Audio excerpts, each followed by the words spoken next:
semuanya. Assalamualaikum warahmatullahi wabarakatuh. Waalaikumsalam warahmatullahi wabarakatuh. Ya, selamat pagi dan salam sejahtera untuk kita semua. Mohon maaf saya buka masker dulu ya. Oke, baik. Pagi hari ini kita akan ada satu sesi yang luar biasa terkait dengan pelatihan yang kita buat. Tapi sebelum itu saya akan memperkenalkan diri saya dulu. Nama saya adalah Ismu Kusumanto. Di belakangnya ada MT. Kebetulan saya mengambil Magister Teknik Industri di ITS Surabaya, makanya boleh menyandang gelar MT. Nah, kalian semua tentu kalau nanti sudah selesai bisa lebih baik daripada saya. Amin. Nah, kebetulan lahir saya di Bangkinang, tidak jauh dari sini, tanggal 12 April 1973. Jadi umur saya masih sekitar 17 tahun. Jadi saya memang kemudian casingnya kelihatan tua tapi semangat masih muda. Oke, alamat saya Jalan Amir Hamzah nomor 16 di daerah Bobah, Bakamakam Pahlawan. Jadi kalau ada yang ke Tugu Keris untuk berjajan kuliner, nah itu daerah saya. Oke, berikutnya pendidikan seperti itu, HP boleh dicatat dan email saya. Baik, itu adalah perkenalan singkat saya dan semoga kita akan semakin lebih erat setelah pelatihan ini. Baik, kita lanjutkan. Nah, siapa yang sudah absen? Ada yang belum absen nih. Oke, tapi saya coba lihat dulu ya yang sudah. Di sini ada Gita Sakila Pauli. Oh, ini yang Gita tuh. Sering saya dan ada ikut apa nih sama saya? Ada Pak. Ada ya? Oh, sama. Gita dari mana? Dari Pekanbaru. Pekanbaru. Oh, kita. Romi Jaga. Oh, ini Romi Jaga Selendang.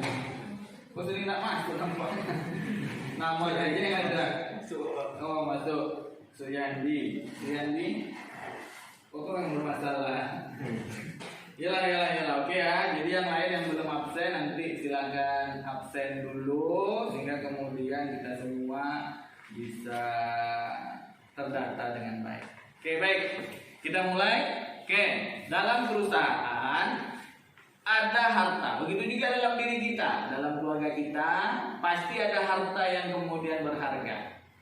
Oke, emas misalnya. Oke, ada anak, ada emas. Mana yang dipilih? Harusnya anak, ya kan?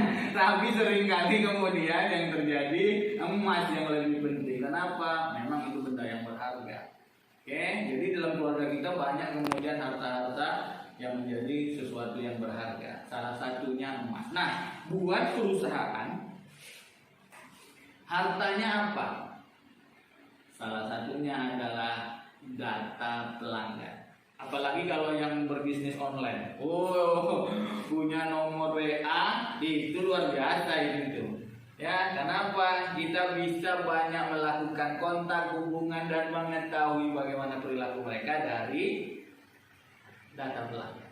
Oke, nah hari ini kita akan membahas tentang data pelanggan atau bagaimana memonitor data pelanggan. Oke, karena kita akan melakukan uji kompetensi untuk pengelolaan data pelanggan. Oke, baik. Itu pendahuluan dari saya dan nanti sepanjang kita melakukan pelatihan boleh bertanya atau mengajukan pertanyaan. Oke, baik. Nah, tujuan dari apa yang kita lakukan yang pertama adalah bagaimana kita bisa memonitor data pelanggan secara berkala. Oke, yang kedua menyesuaikan perubahan data pelanggan dengan kondisi pelanggan terakhir. Hal ini penting, kenapa? Kalau kita kemudian luput, misalnya nih, mahasiswa atau peserta sekarang punya perilaku di mana kemudian mereka menginginkan ruangan ber-AC. Sementara ruangan ini belum ber-AC, masih menggunakan kipas. Kira-kira besok akan datang apa tidak? Atau besok akan mendaftar lagi apa tidak? Nah, kenapa? Ruangannya kurang masalah. Nah, data seperti itu, perilaku seperti itu harus kita ketahui. Jangan sampai kita tidak ketahui. Kalau kita ketahui, bisa langsung pasang AC.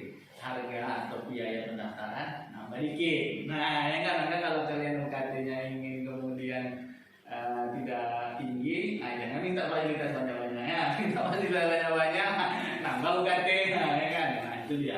Oke.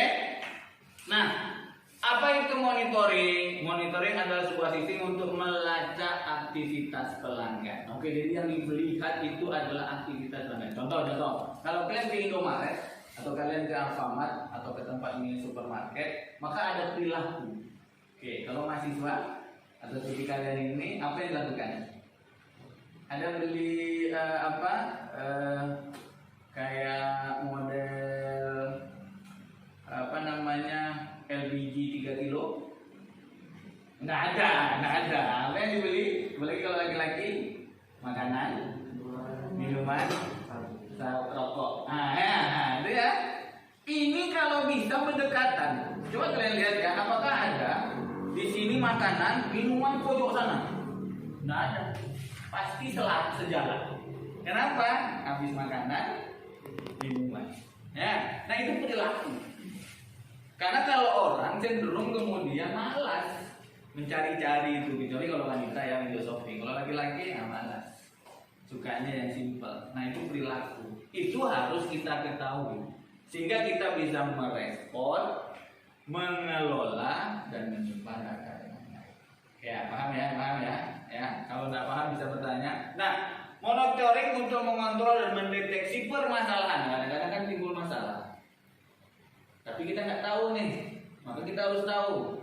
Misal kalau kalian ini tempat parkir nggak ada, oke, jadi masalah. Seringkali pelanggan tidak mau datang ke tempat kita bukan karena pelayanan jelek, parkirnya susah. Itu harus dipikirkan, oke.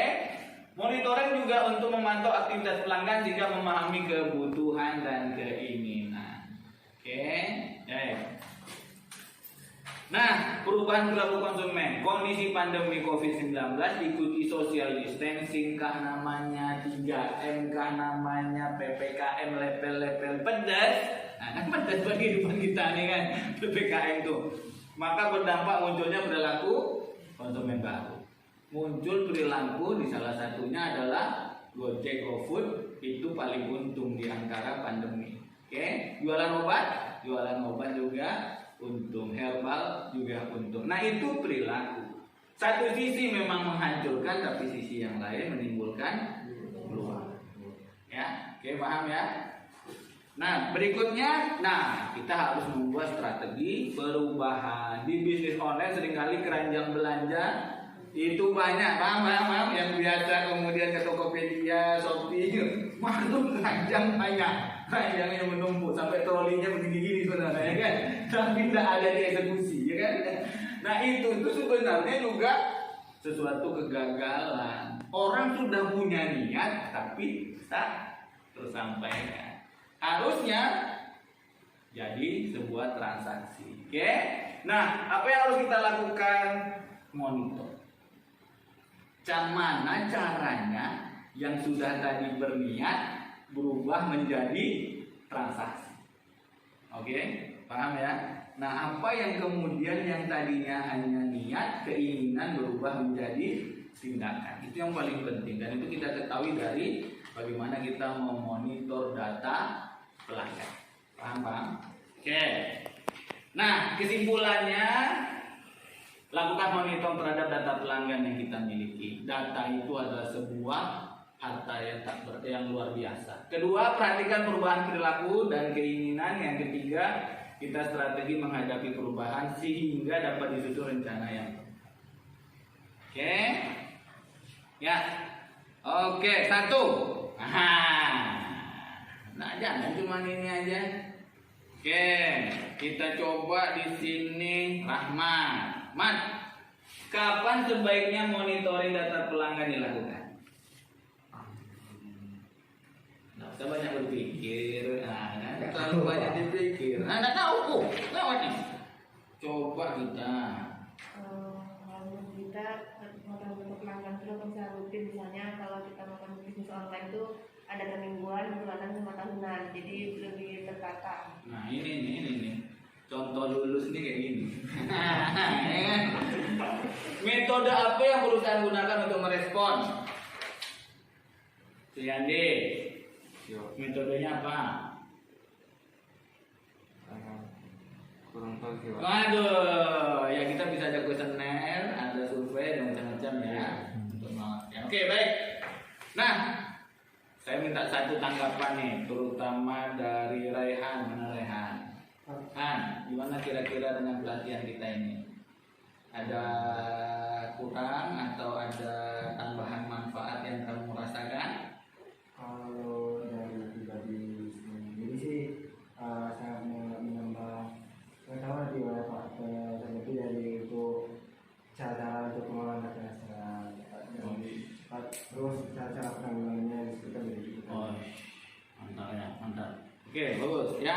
Jadi saya harap kita kemudian tidak hanya duduk. Ini kadang-kadang mahasiswa ini atau peserta ini kan yang penting kemudian kewajiban terjalani. Nah, habis itu tuh nilai dulu sudah. Tapi jangan begitu karena ini akan menjadi bekal kalian. Bisa jadi kemudian setelah selesai ini susah cari kerja, susah. Sebenarnya ini adalah peluang untuk kita mengembangkan potensi. Oke, baik. Nah, tentu saja ada tugas seperti biasa ya. Buatlah rangkuman dari berbagai sumber mengenai pengolahan data meliputi monitoring data pelanggan, menyelesaikan data pelanggan ya, dikirim soft copy. Baik. Terima kasih atas perhatiannya. Nanti tentunya kalau ada hal-hal yang di luar ini bisa disampaikan kepada saya, bisa lewat WA, walaupun kemudian agak lambat balasnya ya. Nah, oke, tapi kan dibalas ya kan, walaupun kemudian juga emoticon thank you ya kan, tapi kan dibalas ya. Nah, insya Allah kemudian kalau ada hal-hal yang kemudian memang perlu didiskusikan akan kita diskusikan lebih lanjut. Oke, demikian. Tidak ada lagi. Bagaimana? Sudah sip? Oke, baik. Kalau tidak ada pertanyaan atau tidak ada hal-hal yang kemudian perlu disampaikan, terima kasih atas kehadirannya. Nanti di sesi berikutnya kita akan bertemu kembali. Terima kasih. Akhirul kalam. Assalamualaikum warahmatullahi wabarakatuh. Waalaikumsalam warahmatullahi wabarakatuh. Ya, selamat pagi semuanya. Yang perlu kita ini kan kita bahas terutama apa kemudian strategi kita agar promosi yang dilakukan, kemudian email yang kemudian kita banyak kirim, WA yang banyak kita kirim itu direspon dengan baik. Satu, yang harus kita pahami bahwa kemudian kalau kita mengirim brosur, email, WA dan macam-macam itu memenuhi keinginan. Coba sekarang saya tanya ya kan, jangan kita lagi. Nah, apa yang membuat kamu tertarik ketika membalas WA atau brosur atau ya marketing lah? Kalau kayak brosur tuh mungkin desain yang menarik. Desain, ya mantap. Terus kalau misalnya untuk pesan WhatsApp gitu mungkin kata-katanya yang diukir dengan terindah mungkin. Oke, ya ada apa namanya quote ya, kiasan kata-kata mutiara gitu ya. Oke. Diskon. Ya diskon. Diskon ya. Tidak ada orang yang kemudian tahan dengan diskon ya. Nah itu salah satu kata kunci ketika kita akan mengirim brosur atau hal-hal yang berkaitan. Makanya kemudian sering orang membuat harga normal 5 juta, coret 750. Nah ini kan padahal harga awalnya 800 sebenarnya ya. Jadi cuma keluar 50 sebenarnya ya. Atau kadang-kadang tidak juga 700 malah kemudian 500 mungkin malah naik barang itu ya. Oke, tapi dengan kata diskon menggigil loh kan. Menggigil, apalagi wanita itu luar biasa. Nah, wanita kalian aja kalau kayak gitu. Oke, yang lain apa kita? Itu Pak, kalau misalnya ada buy one get one free. Itu ya. Pokoknya diskon buy one get two ya kan. Nah, sudah itu apalagi ya. Yang model-model seperti itu atau dibundling itu tuh barangnya kumpul jadi satu, harganya seolah-olah murah. Ya, minyak goreng tambah sabun, tambah cuci, tambah minyak mesin cuci, tambah yang mencuci, dimasukkan jadi satu kan. Itu harga 50.000 gitu kan gue. Dapat yang mencuci 50.000 kan. Nah, itu tuh mahal ya dan itu menarik. Nah, itu yang kemudian harus kita buat. Jadi kalau kalian promo cuman makanan enak, makanan ini sesuai dengan keinginan. Tak tergerak orang untuk melakukan. Nah, perilaku macam itu harus kita ketahui semuanya. Paham ya? Jadi ada berbagai hal yang harus kita ketahui. Nah, dari mana kita mengetahui perilaku itu? Dari monitor data. Oke, pelanggan itu perilakunya beda-beda, tetapi secara umum bisa kita pelajari. Bisa. Contoh ya. Satu lagi ya, Heru mana Heru. Ya, kalau Heru beli deterjen, kira-kira yang sasetan atau yang 1 kiloan deterjen penyuci? 1 kiloan. 1 kilo. Biasa beli 1 kilo. Rumah atau kos? Rumah. Yang anak kos dulu, yang anak kos. Salah bertanya. Anak kos. Ada anak kos ini? Nah, mana?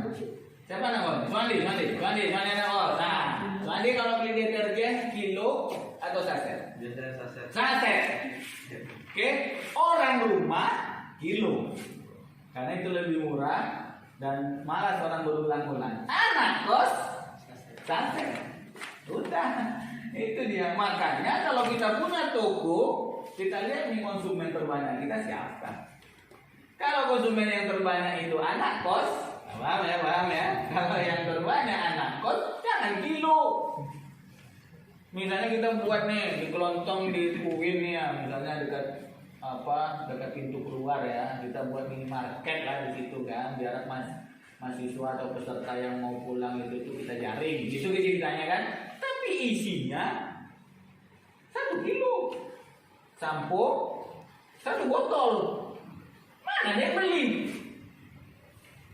Samponya sasetan, deterjennya sasetan. Kalau bisa makan juga sasetan. Iya kan? Anak kos berjual Indomie, jual pop mie jangan besar-besar. Yang cup kecil. Nah, atau kalau perlu di gelas, ya kan? Itu yang diperbanyak. Okay? Nah, itu perilaku dan kita bisa ketahui dari data yang kita miliki. Nah, pertanyaannya, perilaku itu akan berubah.